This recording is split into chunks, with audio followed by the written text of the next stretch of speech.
Good morning student, कैसे हो? बढ़िया। एक बार फिर से गायत्री ऑनलाइन साइंस क्लास में आपका हार्दिक स्वागत करता हूं। तो लास्ट डे बेटा हमने बात की थी आपसे सक्रियता श्रेणी से संबंधी। सक्रियता श्रेणी के बारे में मैंने आपको बताया था कि सक्रियता श्रेणी क्या होती है। तो मैंने आपको बताया सक्रियता श्रेणी से संबंधी सक्रियता श्रेणी। तो सक्रियता श्रेणी क्या थी? सक्रियता श्रेणी ऐसी थी जिसमें तत्वों को उनकी क्रियाशीलता के आधार पर क्या किया जाता है? व्यवस्थित किया जाता है। तत्व जो होते हैं उन तत्वों को उनकी क्रियाशीलता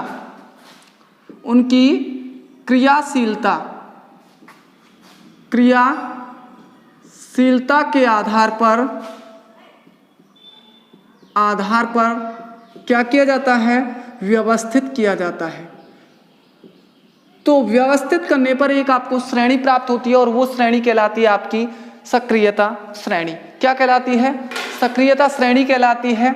और मैंने आपको बताया कि तत्वों को ऐसे क्रम में, अर्थात जब मैंने एग्जाम्पल के लिए बताया था कैल्शियम, आपको पोटेशियम, सोडियम, मैग्नीशियम, कैल्शियम, यहाँ से हम यदि ऊपर से नीचे की तरफ जाते हैं तो क्रियाशीलता क्या होती है? क्रियाशीलता कम होती है। और यदि हम नीचे से ऊपर की ओर जाते हैं तो क्रियाशीलता में वृद्धि होती है। तो ये मैंने आपको बताया था सक्रियता श्रेणी से संबंधी। तो बेटा तत्वों को इस तरीके से क्रम में व्यवस्थित किया जाता है और एक आपको श्रेणी प्राप्त होती है, वो श्रेणी आपकी कहलाती है सक्रियता श्रेणी। इससे संबंधी मैंने आपको कई सारे एग्जाम्पल भी दिए थे कि जैसे CaSO4 प्लस आपके लिए आ जाता है यहाँ पर Na। तो अब यहाँ पर आपको देखना है बेटा कि इस कैल्शियम से और सोडियम में से अधिक क्रियाशील कौन सा है? तो सोडियम पहले आ रहा है, तो कैल्शियम क्या है? कम अभिक्रियाशील है, और सोडियम क्या है? अधिक अभिक्रियाशील है। तो ये सोडियम यहाँ से इस कैल्शियम को क्या कर देगा? हटा देगा और क्या बना लेगा बेटा? NaSO4 प्लस क्या अलग हो गया इससे? Ca अलग हो गया। Ca अलग हो गया तो बेटा यहाँ पर देखो Na कुछ होता नहीं है, क्या होता है? Na2SO4 होता है। तो सोडियम यहाँ पर कितने हो गए? 2। यहाँ पर कितना है? 1। तो यहाँ पर क्या लगा दिया? 2 लगा दिया। तो सोडियम भी कितने हो गए हमारे पास में? 2 हो गए। तो इस तरीके से यदि आपके लिए आता है कि Na2SO4 प्लस Ca, यदि ये आता है तो अब आपको मालूम है कि ये अभिक्रिया संभव है या नहीं? नहीं, संभव नहीं है ये अभिक्रिया, क्योंकि आपको देख रहा है कि सोडियम अधिक क्रियाशील धातु है, कैल्शियम कम क्रियाशील है। तो ये कैल्शियम इस सोडियम को यहाँ से नहीं हटा सकती है, और नहीं हटा सकती है तो ये अभिक्रिया संपन्न नहीं होगी।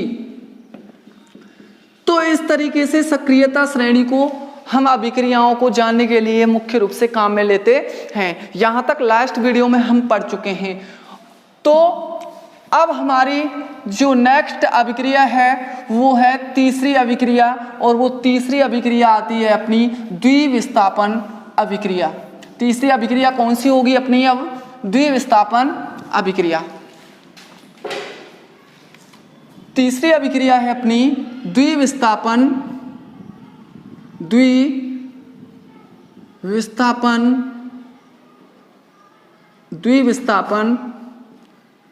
अभिक्रिया। द्विविस्थापन अभिक्रिया देखो, जैसा कि नाम से आपको मालूम हो रहा है, इसके अंदर 2 परमाणुओं का, समूहों का या आयनों का क्या होगा? विस्थापन होगा। अर्थात कोई भी अभिकारक है और अभिकारकों के, दोनों अभिकारकों के 2, मैंने आपको बता दिया नाम से मालूम, द्विविस्थापन अर्थात 2 परमाणु या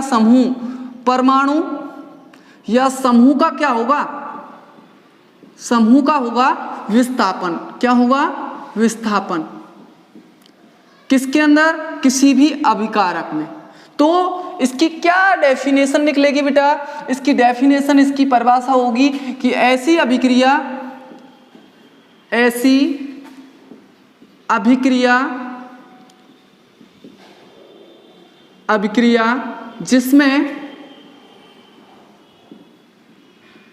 जिसमें किसी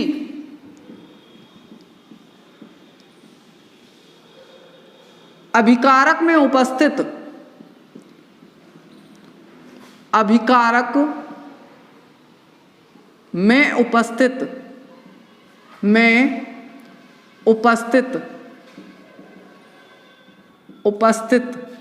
परमाणु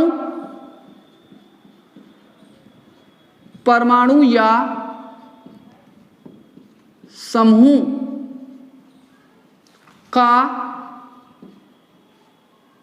समूह का किसी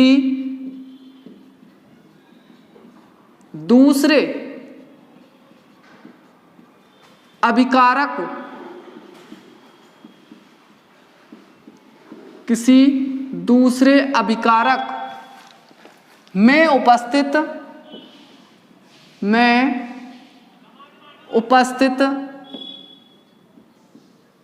परमाणु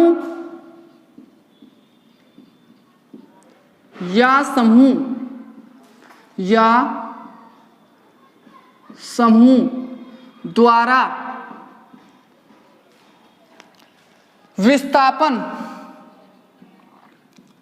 विस्थापन द्विविस्थापन कहलाता है।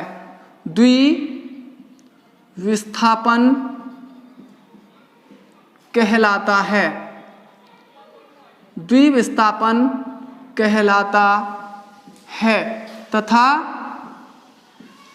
यह अभिक्रिया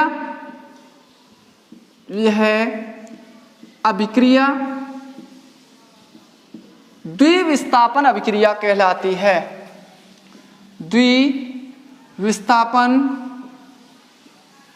विस्थापन अभिक्रिया कहलाती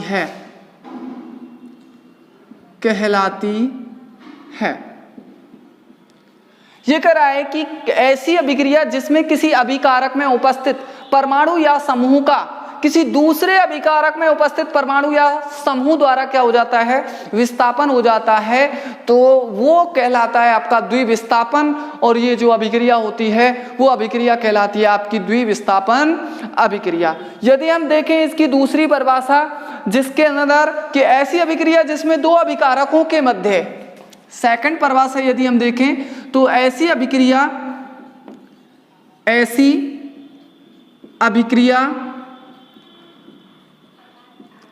जिसमें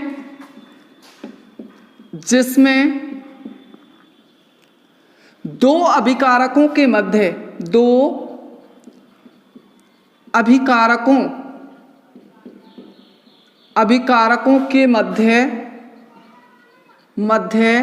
आयनों की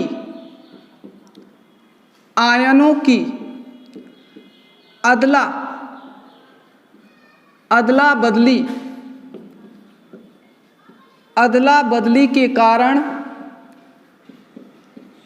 बदली के कारण दो नए यौगिकों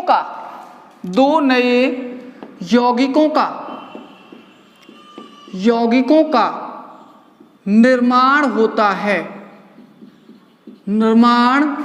होता है। तो उसे द्विविस्थापन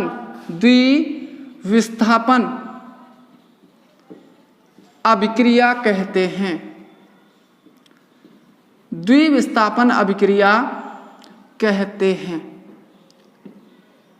बेटा ध्यान से परिभाषाओं को समझना है, जो आपको अच्छी लगती है, उचित लगती है, उसको आप याद रख सकते हैं। तो बेटा ये कह रहा है कि ऐसी अभिक्रिया जिसमें दो अभिकारकों के मध्य आयनों की, ये शब्द आपको ध्यान रखना है, आयनों की अदला बदली होगी और अदला बदली होने के कारण जो दो नए यौगिक बनेंगे, अदला बदली के कारण क्या बनेंगे, दो नए यौगिकों का निर्माण होगा।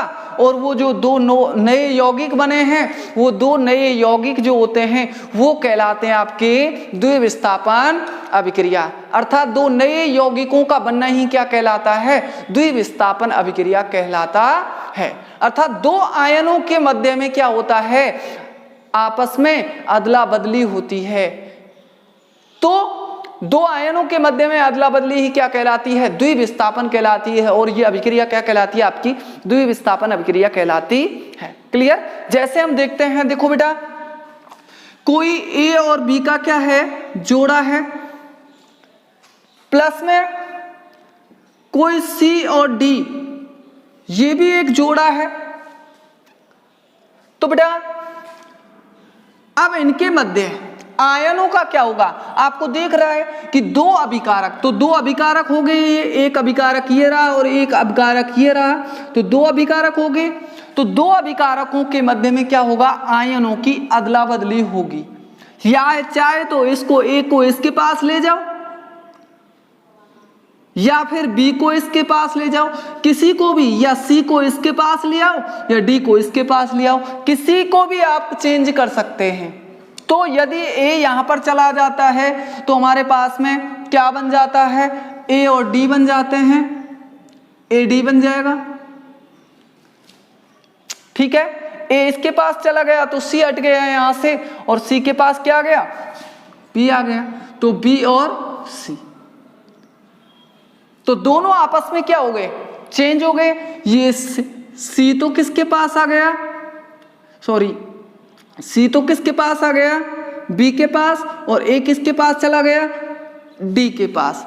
तो इस तरीके से दोनों आपस में क्या हो गए, एक्सचेंज हो गए, आपस में इन्होंने दोनों ने अदला बदली की है, दो आयनों के मध्य अदला बदली हुई है। तो दो आयनों के मध्य अदला बदली से जो दो नए यौगिक बनते हैं, ये जो यौगिक बनेंगे ये कैसे यौगिक होंगे, दो नए यौगिक होंगे। और ये नए यौगिकों का बनना ही क्या कहलाता है, दो नए यौगिकों का बनना ही क्या कहलाता है, आपका द्विविस्थापन कहलाता है। क्या कहलाता है, द्विविस्थापन कहलाता है। मैंने बताया आपको तरीका, आपको कैसे पहचानना है कि ये अभिक्रिया कौन सी है, विस्थापन अभिक्रिया है या द्विविस्थापन अभिक्रिया है। मैंने आपको बताया था कि यदि आपको उत्पाद के अंदर ए और बी दोनों का क्या दिखाई देता है, जोड़ा दिखाई देता है, तो वो अभिक्रिया कौन सी होती है, केवल एकल जोड़ा दिखाई देता है तो वो अभिक्रिया होती है आपकी संयोजन अभिक्रिया। दूसरा मैंने बताया था, एक तो आपको जोड़ा दिखाई देता है और प्लस एक आपको सिंगल दिखाई देता है, तो वो आपकी अभिक्रिया कौन सी होती है, विस्थापन अभिक्रिया। और तीसरी अभिक्रिया हो जाती है आपकी कि जब दोनों उत्पाद के अंदर दो जोड़े दिखाई देते हैं, एक जोड़ा तो ये रहा और एक जोड़ा ये रहा। उत्पाद में यदि दोनों जोड़े दिखाई देते हैं तो वो अभिक्रिया कौन सी होती है, आपकी द्विविस्थापन अभिक्रिया। तो तीनों को कैसे पहचान सकते हैं, ये आपको मालूम हो गया। एकल यदि उत्पाद दिखाई दे रहा है या एक जोड़ा दिखाई दे रहा है उत्पाद में, वो संयोजन अभिक्रिया होगी। और जिसमें आपको एक जोड़ा और एक सिंगल व्यक्ति आपको दिखाई दे रहा है, वो कौन सी होगी, विस्थापन अभिक्रिया होगी। और यदि आपको उत्पाद के अंदर दोनों जोड़े दिखाई दे रहे हैं तो वो आपकी अभिक्रिया कौन सी होती है, द्विविस्थापन अभिक्रिया होती है। क्लियर, ठीक है ना।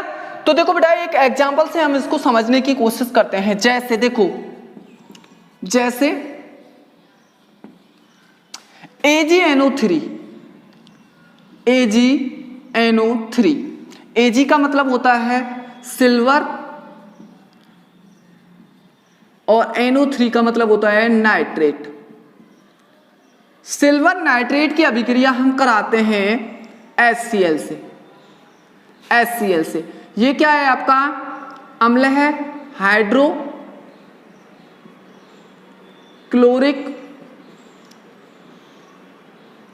अम्ल, हाइड्रोक्लोरिक अम्ल से इसकी अभिक्रिया कराते हैं। तो बेटा आपको ये मालूम है कि Ag क्या होता है, धनायन है, NO3 क्या है, ऋणायन है। इसी प्रकार से हाइड्रोजन धनायन है, Cl क्या है, ऋणायन है। अब या तो धनायन को इसके पास ले जाओ, धनायन को दोनों का स्थान चेंज कर दो, इन आयनों का दोनों का, इस धनायन को यहां पर ले आओ, इसको यहां पर ले आओ, ले जाओ। तो या तो धनायनों के मध्य एक्सचेंज कर दो या फिर ऋणायनों के मध्य में एक्सचेंज कर दो, दोनों में से किसी के साथ में भी एक्सचेंज कर सकते हो। इसको हम यदि यहां पर लेके आते हैं तो Ag हट जाएगा, इसके साथ में क्या जुड़ जाएगा, H जुड़ जाएगा। और यदि यहां से H यहां पर आ गया, Ag कहां चला जाएगा, उसके पास में चला जाएगा,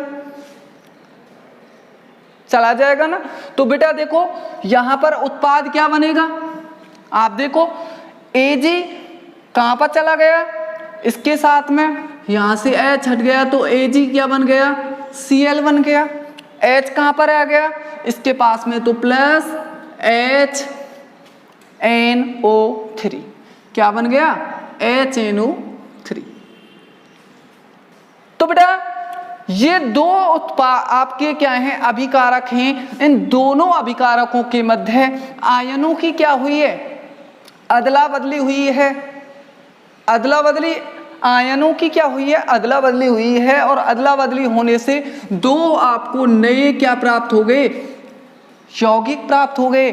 और दो नए यौगिकों का प्राप्त होना ही क्या कहलाता है, द्विविस्थापन कहलाता है। क्लियर बेटा। देखो यहां पर सिल्वर नाइट्रेट था, अब क्या बन गया, सिल्वर क्लोराइड, क्या बन गया, सिल्वर क्लोराइड। और यहां पर क्या लिया था, हाइड्रोक्लोरिक अम्ल, और अब क्या प्राप्त हो गया, नाइट्रिक अम्ल प्राप्त हो गया। तो दोनों आपको नए उत्पाद बने हैं या नहीं बने हैं, तो नए आपको यौगिक प्राप्त होते हैं। तो ऐसी अभिक्रिया कहलाती है आपकी द्विविस्थापन अभिक्रिया। क्लियर बात बेटा।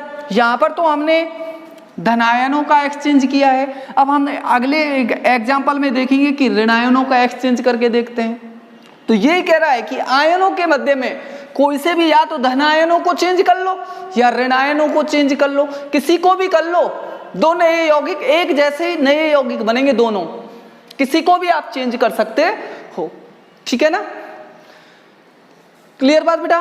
देखो एक अन्य एग्जाम्पल लेके और देखते हैं हम।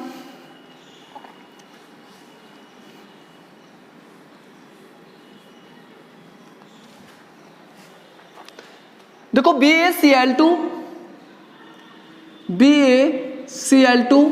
Plus Na2SO4, BaCl2 plus Na2SO4।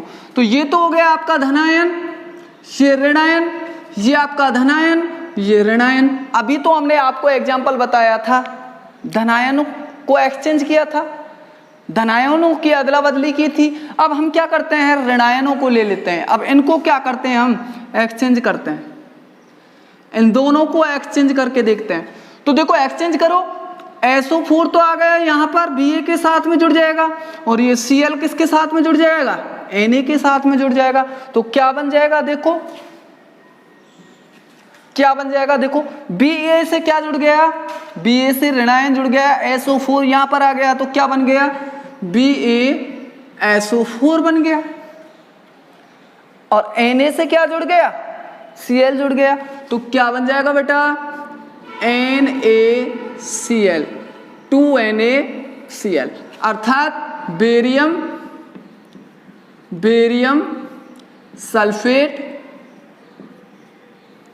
और इधर बन गया आपका sodium chloride, sodium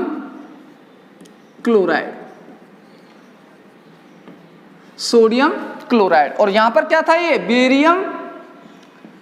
barium chloride था,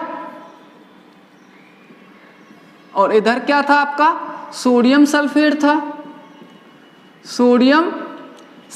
था। तो बेरियम क्लोराइड और सोडियम सल्फेट से किसका निर्माण हो गया, बेरियम सल्फेट और सोडियम क्लोराइड का निर्माण हो रहा है।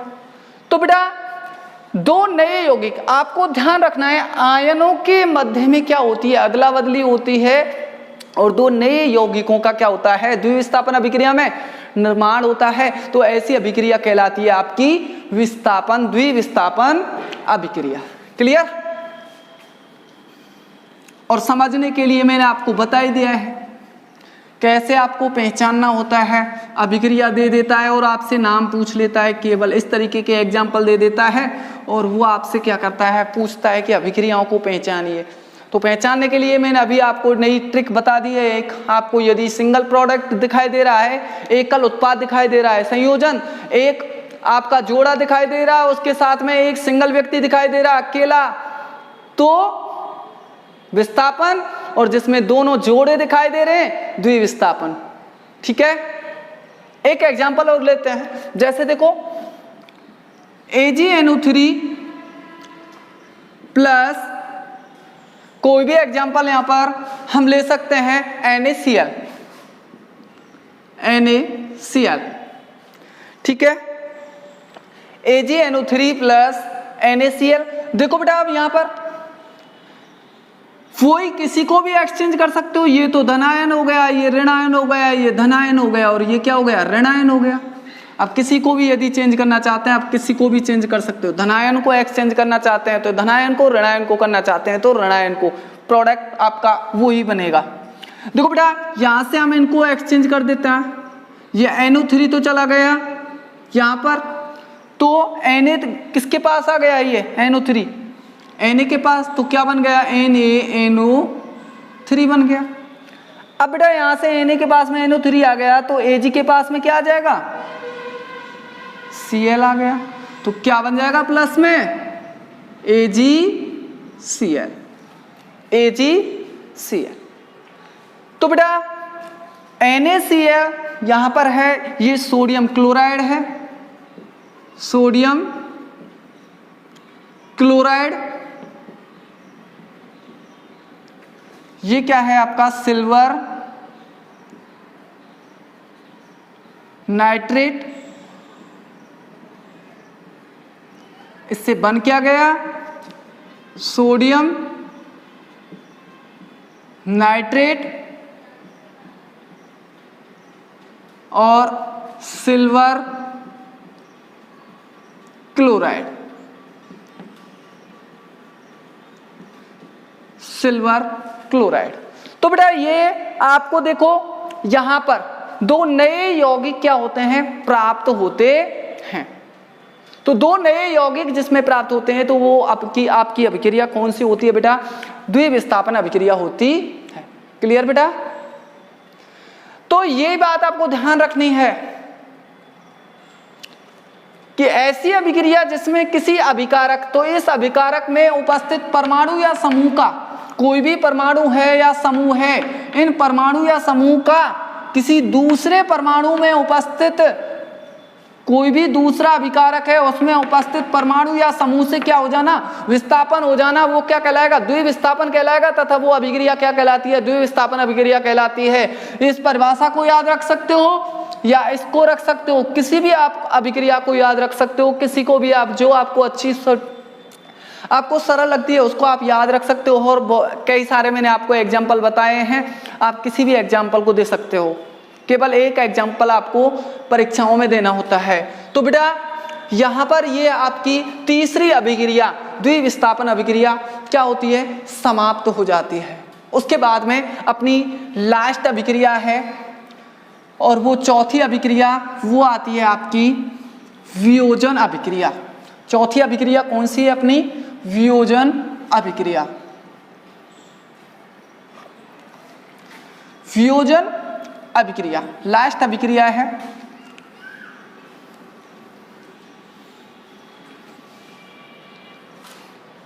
वियोजन अभिक्रिया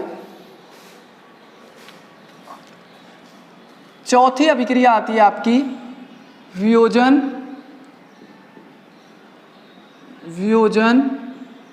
अभिक्रिया।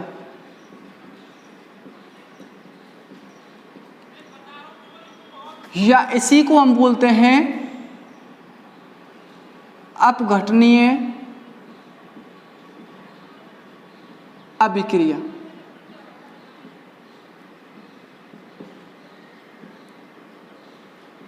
इसी का नाम होता है अपघटनीय अभिक्रिया या इसी का वियोजन अभिक्रिया, किसी भी नाम से आपसे पूछ लेता है वो। तो बेटा वियोजन का अर्थ होता है टूटना। क्या होता है? टूटना। और अपघटन का अर्थ भी क्या होता है? टूटना या अपघटित होना। अपघटित का मतलब टूटना, अपघटित का मतलब भी क्या होता है? टूटना होता है। समझे ना? तो इसमें क्या होगा कि एकल अभिकारक, एकल अभिकारक वो दो या दो से अधिक किस्में उत्पाद के अंदर क्या हो जाएगा? टूट जाएगा। ये बिल्कुल संयोजन अभिक्रिया की क्या होती है? विपरीत होती है। उसमें दो अभिकारक जुड़ के एकल उत्पाद बनाते हैं और इसमें क्या होता है? एकल अभिकारक टूटकर दो या दो से अधिक उत्पाद का निर्माण करता है। तो ये बिल्कुल संयोजन अभिक्रिया की क्या होती है? बिल्कुल विपरीत होती है। समझे ना? तो इसकी डेफिनेशन देखें तो क्या होगी कि ऐसी अभिक्रिया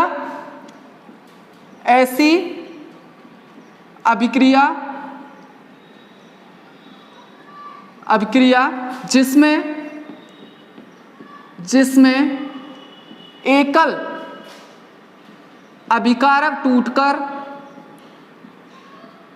दो या दो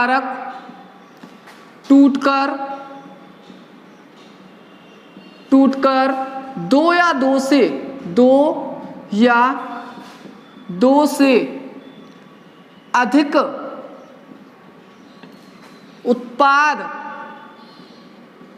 उत्पाद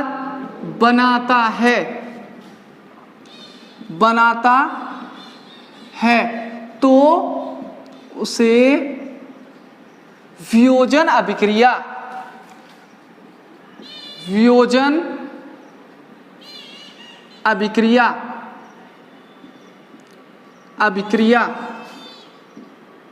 कहते हैं। वियोजन अभिक्रिया कहते हैं। इसमें क्या होगा कि एकल अभिकारक टूटकर दो या दो से अधिक किसका निर्माण कर देता है? उत्पाद का निर्माण करता है। इसके लिए एक महत्वपूर्ण जो बात होती है वो ध्यान रखनी हुई होती है कि इस अभिक्रिया में जो बने हुए बंध होते हैं वो टूटते हैं। नोट में आपको लिखाता हूं कि आपको इस अभिक्रिया में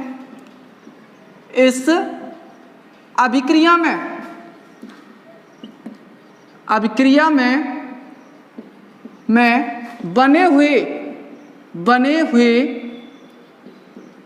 बंध टूटते हैं तथा छोटे छोटे अणुओं का निर्माण होता है। अणुओं का निर्माण होता है। संयोजन अभिक्रिया में क्या था? संयोजन अभिक्रिया में उल्टा था। उसमें छोटे छोटे परमाणु जो होते हैं वो जुड़कर एक एकल उत्पाद बनाते थे। तो उसमें क्या होता था? नए बंधों का निर्माण होता है। और इसमें क्या होता है? जो बने हुए बंध होते हैं वो क्या हो जाते हैं? टूट जाते हैं और छोटे छोटे क्या बनाते हैं? अणु बनाते हैं। और संयोजन अभिक्रिया में छोटे छोटे अणु मिलके क्या बनाते थे? एकल उत्पाद बनाते थे। तो उनके मध्य में क्या होता था बेटा? नए बंधों का निर्माण होता था। इसमें नए बंध, जो पुराने बने हुए जो बंध होते हैं वो क्या हो जाते हैं? टूट जाते हैं। इस अभिक्रिया के लिए ये बात आपको ध्यान में रखनी होती है। जैसे हम देखते हैं ए और बी, आपने देखा संयोजन अभिक्रिया में ए और बी का क्या होता है? एक जोड़ा होता है। और ये जो होता है ए प्लस बी में क्या हो जाता है? टूट जाता है। अर्थात मैंने आपको संयोजन अभिक्रिया के लिए बताया था कि ए प्लस बी की क्या हो गई? दोनों की शादी हो गई और क्या हो गई? एक जोड़ा बन गया ए बी का। अब भैया ए और बी में क्या हो गई? यहाँ पर कोई भी झगड़ा हो गया और झगड़ा होने से ऐसी नौबत आ गई कि दोनों के मध्य में क्या हो गई? तलाक हो गई। तो तलाक हो गई तो दोनों क्या हो गए? ये अलग अलग हो गए। ऐसी नौबत आ गई जो ये जोड़ा था झगड़े के कारण तलाक में परिवर्तित हो गया और तलाक होने से दोनों क्या हो गए? अलग अलग हो गए। तो ऐसी अभिक्रिया जिसमें दोनों एक जोड़ा जो होता है वो दोनों क्या हो जाते हैं, एक जोड़ा जो था वो बिल्कुल क्या हो जाता है, अलग अलग हो जाता है। तो वो आपकी अभिक्रिया कौन सी होती है, वियोजन अभिक्रिया होती है। ठीक है ना, समझ में आ गई। तो देखो हम देखते हैं एक एग्जांपल, सीधा सिंपल सा एक एग्जांपल देखते हैं। जैसे CaCO3, ये क्या है आपका कैल्शियम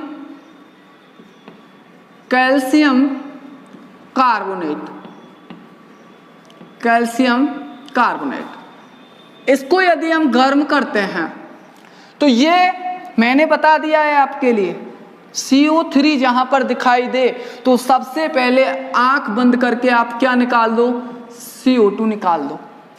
तो बेटा यहां से CO2 निकल गई, यहां से CO2 केवल एक ऑक्सीजन बची हुई है अब यहां पर, तो रह क्या गया आपका CaO। क्या बचा है आपका CaO। ये क्या है कैल्शियम ऑक्साइड।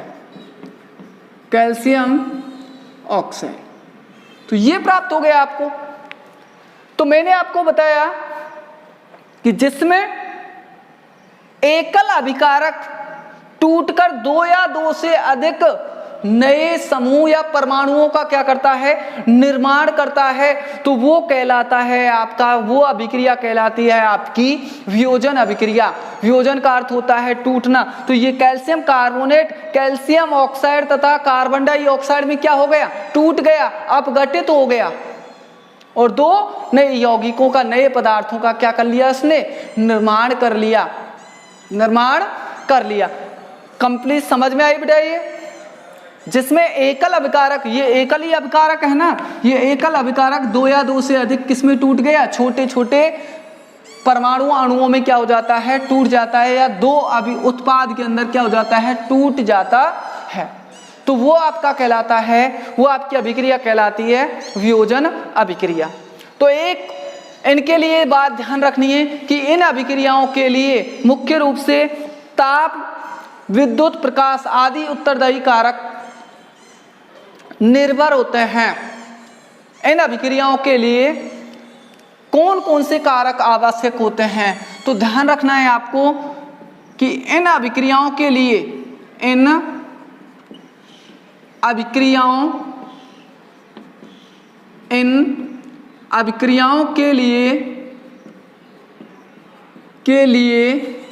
ताप, प्रकाश, ऊष्मा, विद्युत आदि उत्तरदायी कारक होते हैं। उत्तरदायी कारक होते हैं। आपको ये ध्यान रखना होगा बेटा। यहां से आपको प्रश्न डाल दिया जाता है कि अपघटनीय अभिक्रियाओं के लिए उत्तरदायी दो कारकों के नाम बताइए। तो ध्यान रखना है, ये जो अपघटनीय या वियोजन अभिक्रियाएं होती हैं, ये ताप, प्रकाश, ऊष्मा, विद्युत आदि के द्वारा ही क्या होती हैं, अपघटित होती हैं। आदि इनके अनुपस्थिति में ये अभिक्रियाएं संपन्न नहीं होती हैं। तो इनके लिए उत्तरदायी कारक होते हैं क्या, ताप है, प्रकाश है, ऊष्मा है, विद्युत है। मैंने आपको बताया ये त्रिभुज का निशान किसको, गर्म करने को। ये गर्म यदि नहीं करते तो ये इसमें वियोजित नहीं होता, ये इनके अंदर टूटता नहीं। तो इनके लिए मुख्य रूप से वियोजन अभिक्रिया के लिए जो उत्तरदायी कारक होते हैं वो कौन कौन से होते हैं, ताप है, प्रकाश है, ऊष्मा है, विद्युत है। ये मुख्य रूप से उत्तरदायी कारक होते हैं। कौन सी अभिक्रियाओं के लिए, वियोजन अभिक्रियाओं के लिए। ध्यान रखना है बेटा आपको। यहां से प्रश्न पूछा जाता है कि वियोजन अभिक्रियाओं के लिए उत्तरदायी कारक कौन कौन से होते हैं, नाम बताइए, या दो कारकों के नाम बताइए। आपसे इस तरीके से प्रश्न पूछता है वो, ठीक है ना, समझे ना। तो उसके लिए उत्तरदायी कारक कौन कौन से होते हैं, ताप है, प्रकाश है, ऊष्मा है, विद्युत है। ये वियोजन अभिक्रिया के लिए उत्तरदायी कारक होते हैं, ठीक है ना। अब इसके आधार पर ताप, प्रकाश, ऊष्मा, विद्युत, इसके आधार पर जो वियोजन अभिक्रियाएं होती हैं वो निम्न प्रकार की होती हैं। अब हम वियोजन अभिक्रियाओं के क्या पढ़ेंगे? प्रकार। ठीक है ना? तो वियोजन अभिक्रियाओं के प्रकार से संबंधी हम बात करेंगे आपसे कल। ठीक है, आज के लिए बस इतना ही। थैंक यू, धन्यवाद।